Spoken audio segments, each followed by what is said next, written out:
युवा ग्राम panchayat level in different school and why government is implementing all these activities in school level.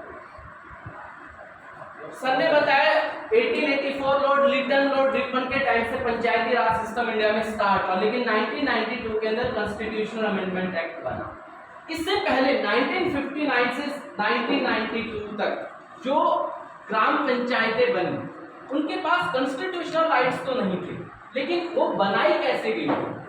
वो बनाई गई थी आर्टिकल 40 के अकॉर्डिंग। डीपीएसपी हमारे directive principles of state policy के आर्टिकल 40 में लिखा हुआ है, it is the responsibility of the government or the responsibility of the ruling parties of the system to organize or to constitute gram panchayats at the local level, at the grassroots level।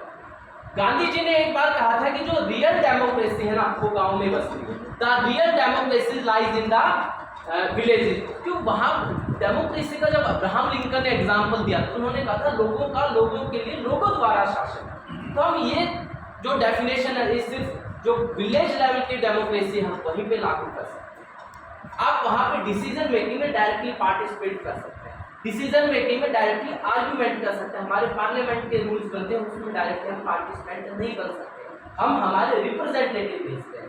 तो जो real democracy की definition है वो villages में लगती है। हालांकि real democracy की जो डेफिनेशन है वो छोटे जो कंट्रीज है उसमें लागू हो सकती है, जिनकी पॉपुलेशन 5 लाख 6 लाख 7 लाख या फिर इससे भी कम है। वहां पे हो सकता है कि वहां ज्यादा से ज्यादा रिप्रेजेंटेटिव हर एक गांव से रिप्रेजेंटेटिव आ सकते। तो ये हमें बच्चे को बताने की जरूरत है कि जो रियल डेमोक्रेसी को अगर आपको समझना है तो हमें ग्रास रूट लेवल पर विलेज पंचायत को समझना होगा। और यही सरकार का एजेंडा है कि जो यूथ होता है, एडोलसेंस होता है, 12 to 19 एज का जो बच्चा होता है उसके अंदर बहुत सारी क्यूरियोसिटी होती है और यही एज होती है जब बच्चा सबसे ज्यादा भटकता है। उसके अंदर एक क्यूरियोसिटी होती है, जिज्ञासा होती है